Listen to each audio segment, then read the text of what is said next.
Most often, we're the only Bitcoiners in our family. That's just the cold, hard reality of the situation. We've dedicated hundreds of hours to understanding not just the why of Bitcoin, but the how. The how being how to actually properly secure this, how to take self-custody of our Bitcoin and ensure that we don't have a single point of failure, that we're not at risk of it being stolen. So how do you deal with the issue of inheritance and making sure that that Bitcoin ethos, the Bitcoin maximalist ethos, is passed on to your kids? How do you ensure your loved ones, your children who inherit your Bitcoin, have that same commitment to self-custody, to the Bitcoin ethos of don't trust, verify? In short, I don't think there's much you can do to make them care as much about Bitcoin, much less about self-custody. The far bigger risk is more so that they don't understand what to do and that they do something wrong. And as a result, the Bitcoin is permanently inaccessible or lost or donated to the network. In this video, I will be talking about what education actually looks like and how it's a lot more accessible and easy than people think. So here's what you want to avoid. If your loved ones, your beneficiary knows nothing about Bitcoin and they receive it for the first time, what are they going to do? The first thing they're going to want to do is hand over the reins to somebody else. Give it to a centralized third party, a custodian, to look after that Bitcoin on their behalf.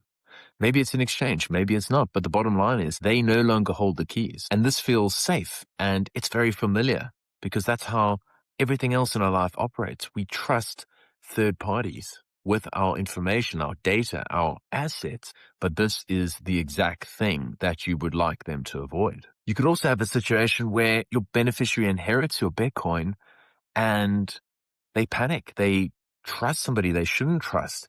They send it to a fake wallet. They put their seed phrase into a fake wallet and the funds are depleted, or they trust the wrong person to quote unquote assist them and they never get assisted. The Bitcoin gets stolen and it's, as you know, unrecoverable. Or you could also end up in a situation where the beneficiary knows there's Bitcoin, but you never put in place proper steps to ensure they know how to access it, and you didn't educate them on Bitcoin. And so the Bitcoin will just sit there, inaccessible forever, obviously. Now, when we talk about education, what we're not talking about is converting them into Bitcoin maximalists.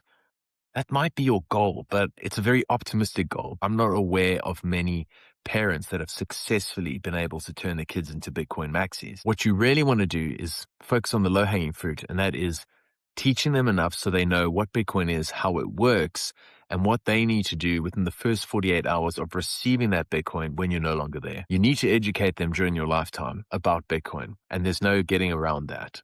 It's not one big lecture. It needs to be done in a way that is interactive. And what I found works best is teaching kids as they grow up, depending on their age and maturity and understanding of Bitcoin, how to use it. Because when people actually use the tools, their understanding of that is a lot more sticky. If you just sit and explain like a classroom style what it is, how it works, the chances of them retaining that information in the future are pretty slim.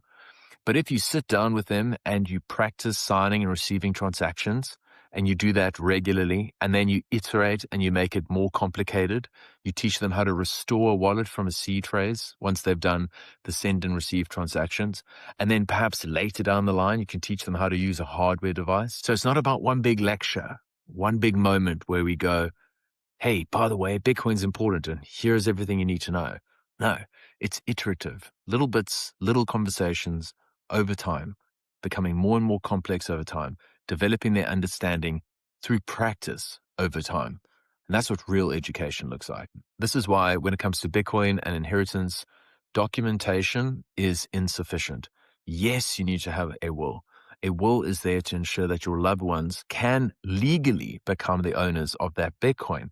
Possession is insufficient. You need to ensure that there is a legal mechanism for the title, the ownership of that Bitcoin to transfer to your loved ones. That's the first thing you need to do. The second thing is you need a technical roadmap.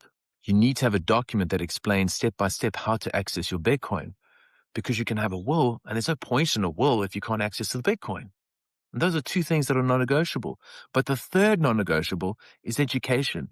You need to educate your beneficiaries on what to do. You just can't have a situation where the first time they touch Bitcoin is when you pass away. Unfortunately, in that case, there's a strong chance that they could do something silly, trust the wrong person, make a silly mistake, undo all the good work that you've done in being able to build a Bitcoin position and ensure that you've created what could quite well be generational wealth. Let's now talk about Bitcoin and inheritance and the people that are left behind.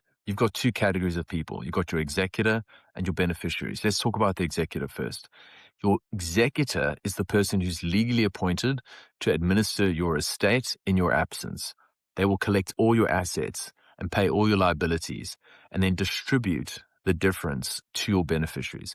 Your beneficiaries are, of course, the people who will be receiving the assets that you distribute in terms of your will.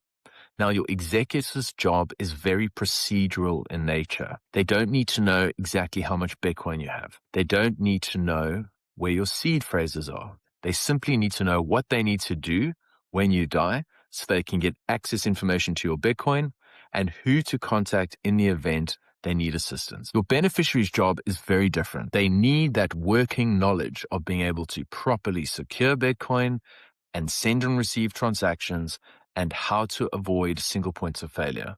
That's what your beneficiaries need. One of the things I do when I talk to people about Bitcoin and inheritance is I ask them a question, and it's called the widow test. And basically what it says is, if you were to die right this instant, would your loved one, your spouse, be able to recover the Bitcoin and use it? And if the answer is no, that suggests there's work to be done. So let's close the loop here. A will ensures that your loved ones are legally able to take ownership of your Bitcoin. A technical roadmap is there to ensure that your loved ones can access your Bitcoin without you. And then education is what's needed so that your beneficiaries can actually hold onto what they've inherited securely. The real risk of passing Bitcoin on to your loved ones is not disinterest. I'm sure they will be interested down the track when Bitcoin is millions of dollars. It's more a case of being unprepared. That's a much bigger risk. That is very fixable, as I've described. Small, consistent steps, small little bits of education, iterations over time, not to turn them into a Bitcoin maxi, but to make them competent so they know how to properly secure their Bitcoin and ensure that they don't get in their own way when it comes to the generational wealth that they've inherited. If you want to figure out where your family stands, the best place you can go is mybitcoinworld.com. Do the free Bitcoin inheritance stress test. It'll identify the gaps in your setup and explain exactly what you need to do to close them.